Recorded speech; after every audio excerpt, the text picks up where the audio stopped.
대부분의 시편은 표제나 부제가 붙어 있습니다. 그래서 내용을 보지 않더라도 표제나 부제만 보아도 대충 이 시가 어떤 상황에서 어떤 마음으로 시인이 시를 썼는지를 대충 짐작할 수가 있습니다. 예를 들면 시편 3편 옆에 보면 이런 부제가 붙어 있습니다. 다윗이 그의 아들 압살롬을 피할 때 지은 시. 어떻습니까?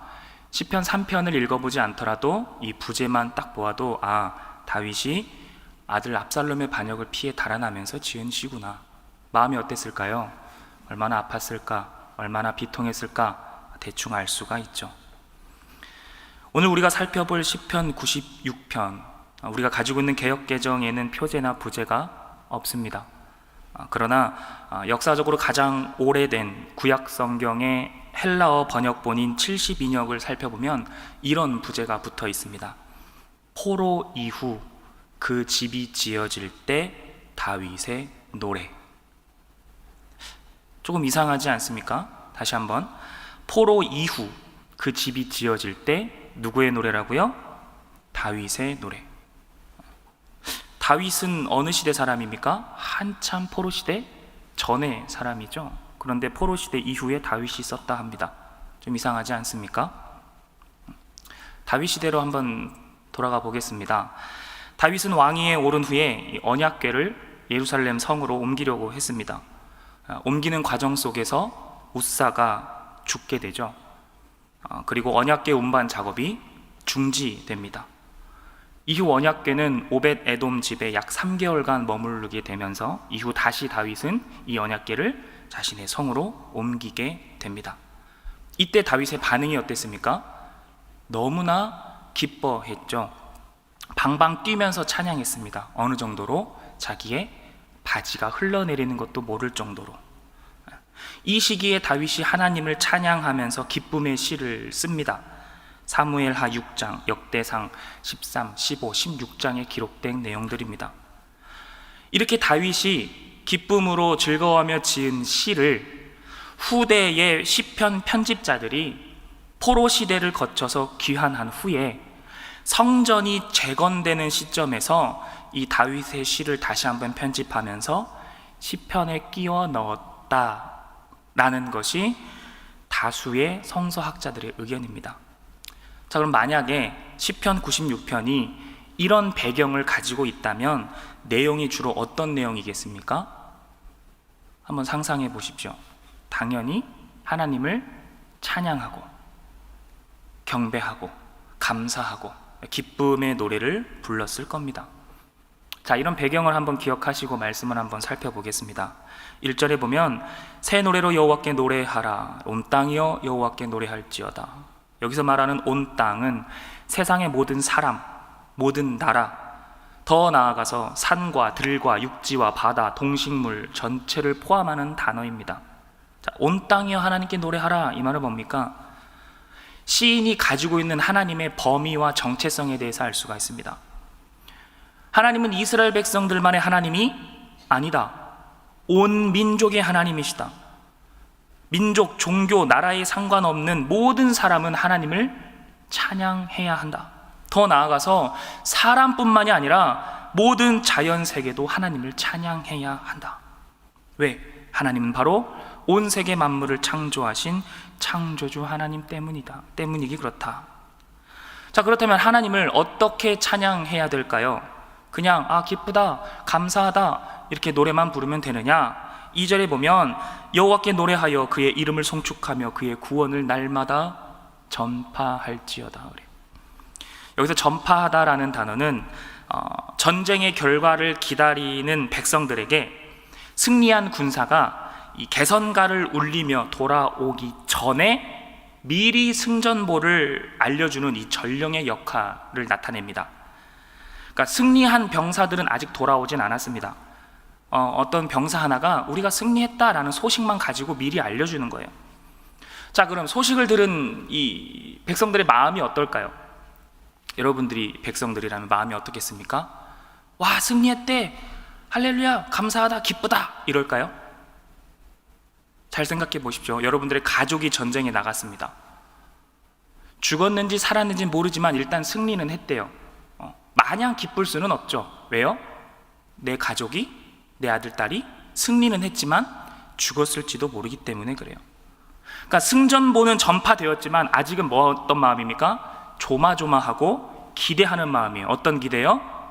내 가족은 살아서 돌아오길. 그래서 승전보를 들었어도 살아 돌아오기를 간절히 바라는 기대와 소망을 계속 가지고 있는 겁니다. 하나님의 구원을 바라보는 우리도 이와 같은 마음이어야 합니다. 말씀을 믿기에 말씀을 통해서 알 수 있고 천국에 들어간다는 믿음의 확신은 가지고 살아가지만 아직 천국의 문턱을 밟지는 않았습니다. 그렇기에 우리는 천국을 바라보고 천국에 대한 기대와 소망을 저버려서는 안 됩니다. 이런 기대와 소망을 우리는 뭐 해야 된다? 전파해야 된다. 3절에 보면 그의 영광을 백성들 가운데, 그의 기이한 행적을 만민 가운데에, 이번엔 뭐 해라?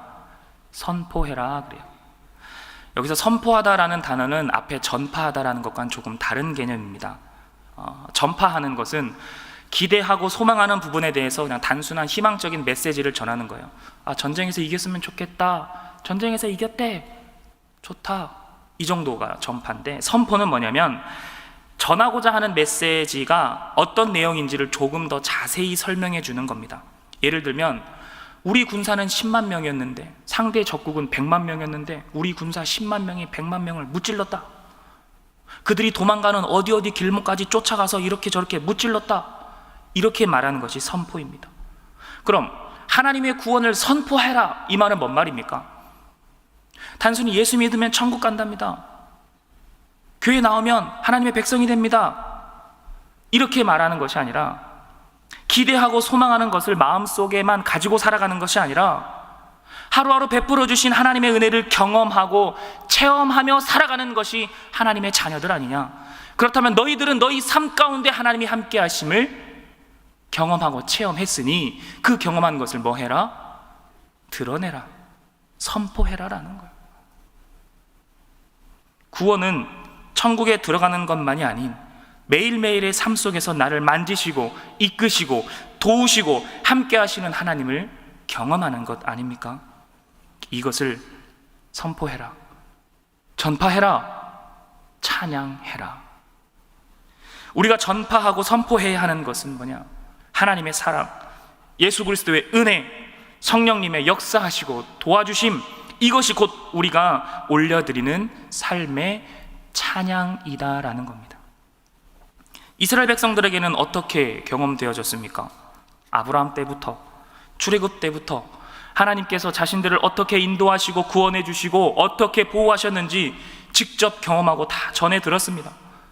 사람으로서는 할 수 없는 기이한 일들을 행하셨습니다. 구름 기둥으로, 불 기둥으로 보호하시고, 홍해를 가르시고, 물을 내어주시고, 만나와 메추라기를 먹여주시고, 구원을 베풀어 주시는 하나님임을 분명히 보여주셨고 이스라엘 백성들도 경험했습니다.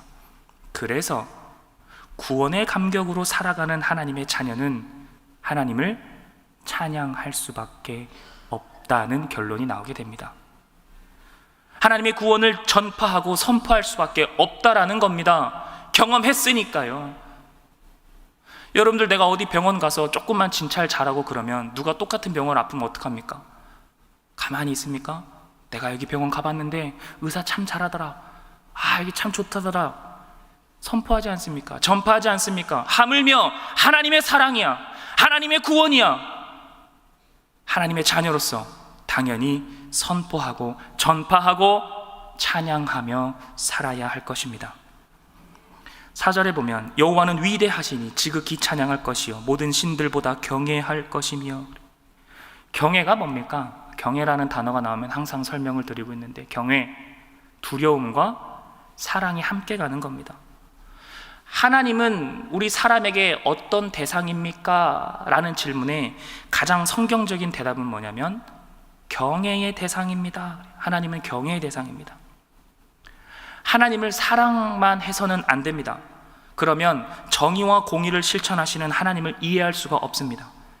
악인을 벌하시고 심판하시는 하나님을 이해할 수 없어요. 그래서 안 믿는 사람들이 가끔 뭐라고 이야기합니까? 야, 하나님은 사랑의 하나님이라면서 어떻게 그렇게 구약시대에 많은 사람들을 쳐 죽이시고 전멸하시고 그렇게 할 수가 있어? 사랑하면 다 품어줘야지. 그 사람들은 뭘 빼먹는 거예요? 두려움의 하나님을 빼놓는 거예요. 심판하시는 하나님, 정의와 공의를 실천하시는 하나님을 빼기 때문에, 사랑의 하나님으로만 보기 때문에 이런 걸 이해를 못하는 겁니다. 죄와는 함께 할 수 없고 악을 심판하시는 정의와 공의의 하나님을 보지 못하면 이렇게 되는 거예요. 그럼 반대로 사랑을 빼고 두려움만 가지고 있으면 어떻게 됩니까? 하나님을 적대시하게 되는 겁니다. 두려우니까요. 사단이 하나님을 두려워합니다. 사랑하지 않죠. 두려워합니다. 두려워하니까 숨어요. 하나님을 자꾸 대적하게 되는 거예요.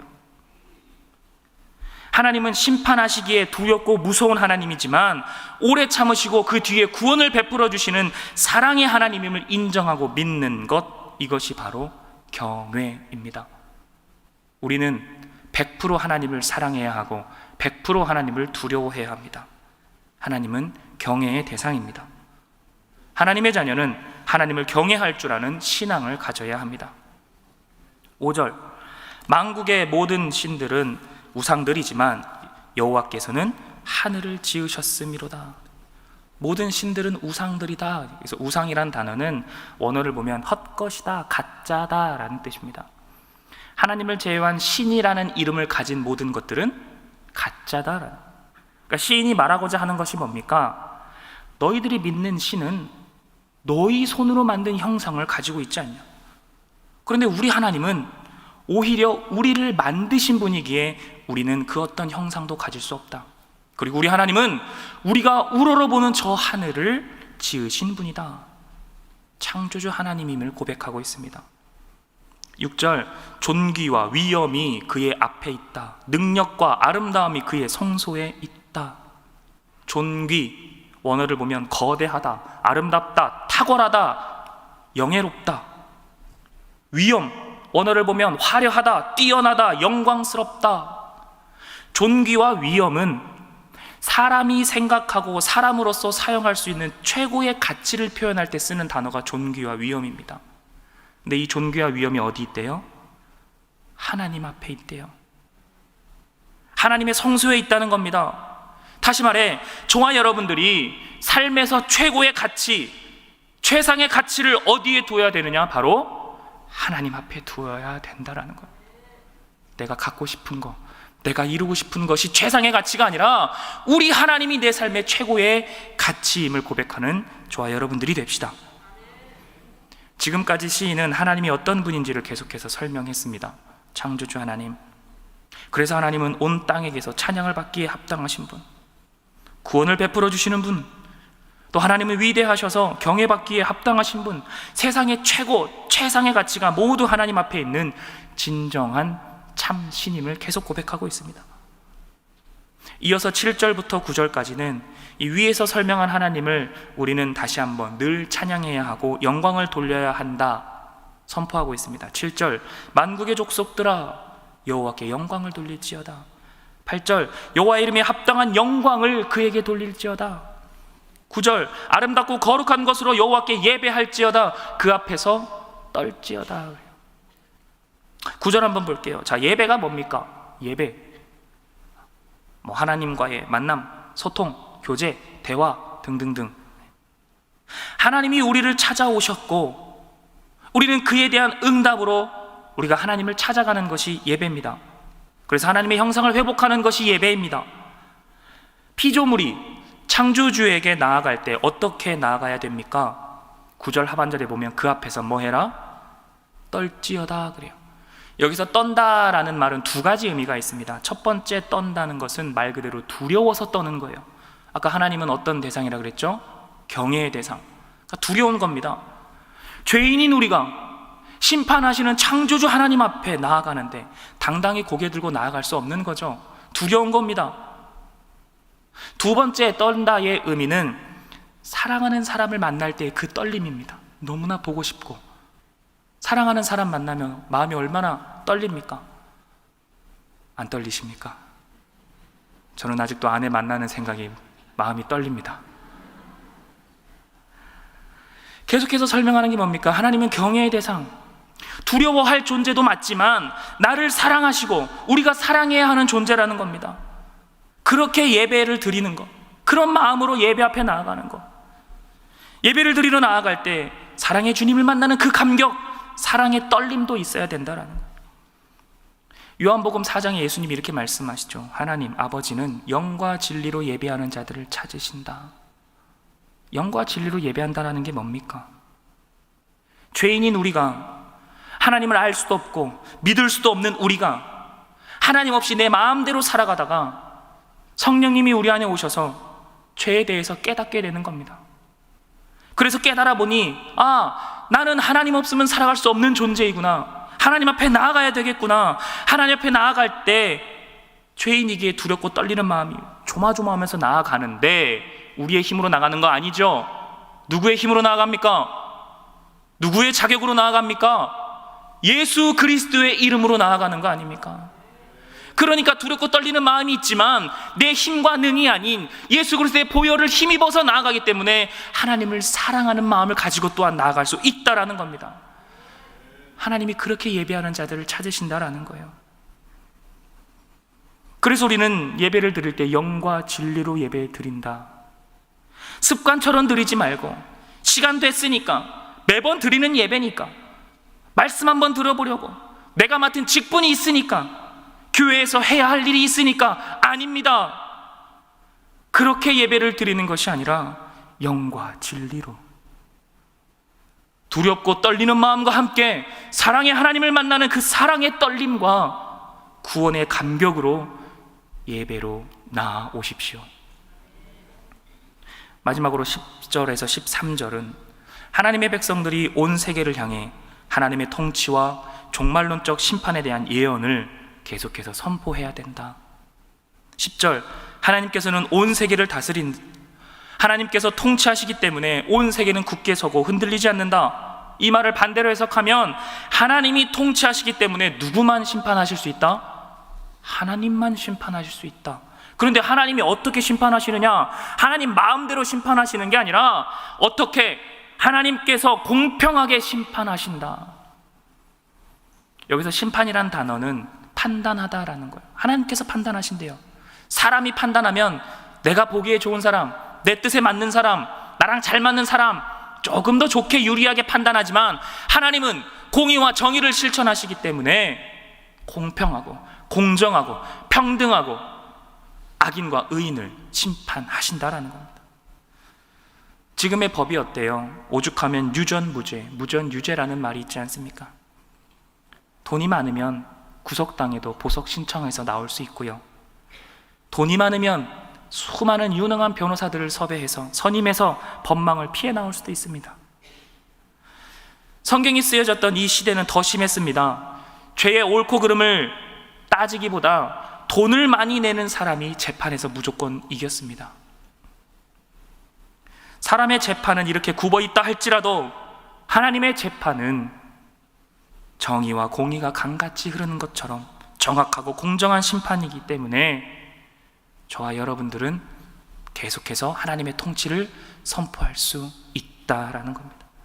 그러니까 우리는 뭐 하면 됩니까? 11절, 기뻐하고 즐거워하라.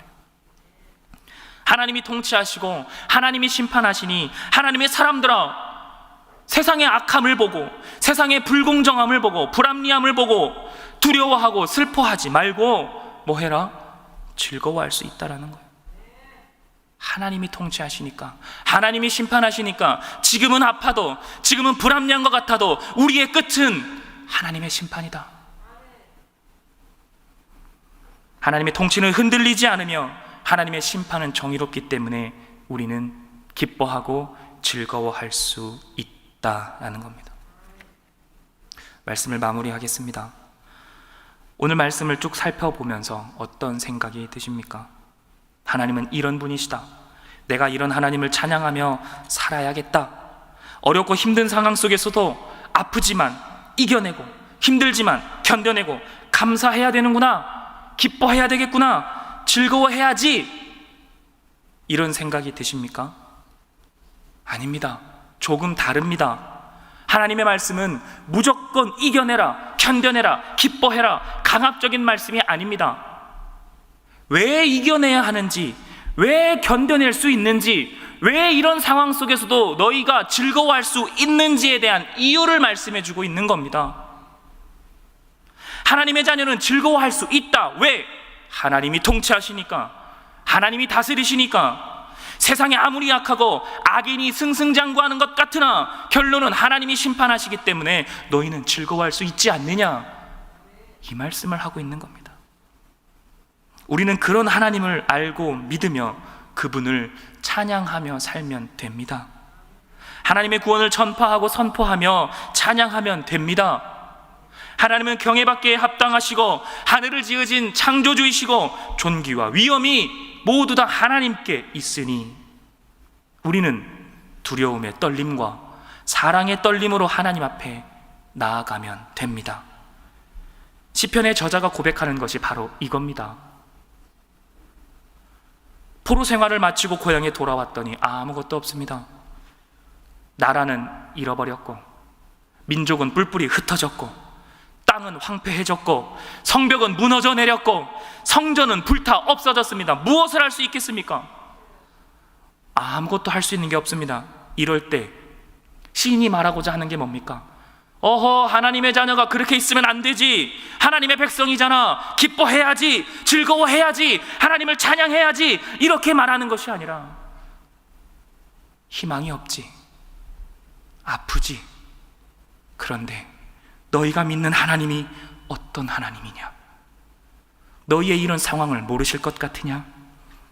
우리의 모든 상황을 아시고 지금도 여전히 통치하시는 분 아니냐? 비록 우리가 하나님 앞에 범죄하여서 포로 생활을 하였지만 포로 생활로 끝을 맺으신 게 아니라 다시금 구원하시고 회복시켜 주셔서 우리가 이 자리에 있는 것 아니냐? 구원하시고 회복시켜 주시는 하나님을 믿으면 되는 것 아니냐? 그러니까 이런 상황 속에서도 뭐 할 수 있다? 즐거워할 수 있다라는 겁니다. 우리의 현실과 상황을 바라보십시오. 코로나로 인해 매일 두렵고 불안하고 불편하고, 그러나 이런 상황 속에서도 하나님의 말씀은 우리에게 뭐 할 수 있다? 즐거워할 수 있다라는 겁니다. 다 필요 없고 딱 하나, 아버지 하나님이 계시기 때문에 현실을 바라보지 말고, 문제를 바라보지 말고, 현실 넘어 문제 넘어 구원하시고 회복하시는 하나님을 바라보아라. 너희가 그거 믿으니까 이 자리에 나온 거 아니냐? 하려는 일이 잘 되지 않고 이루어지지 않고 해결되지 않아도 예수 그리스도의 믿음을 부여잡고 기도의 끈을 놓지 않으며 주님의 통치를 인정하며 살아가면 모든 상황과 조건을 통하여 나를 연단하시고 나를 일으키시고 나를 구원하시는 하나님을 늘 경험하며 살아갈 수 있습니다. 그러니 어찌 기쁘지 아니할까? 우리는 즐거워하고 즐거워하며 즐거워할 수 있는 사람들입니다. 오늘 하루도, 이번 한 주간도 평생의 삶 가운데 주님 한 분만으로 즐겁게 살아가는 우리들이 되기를 간절히 소망합니다.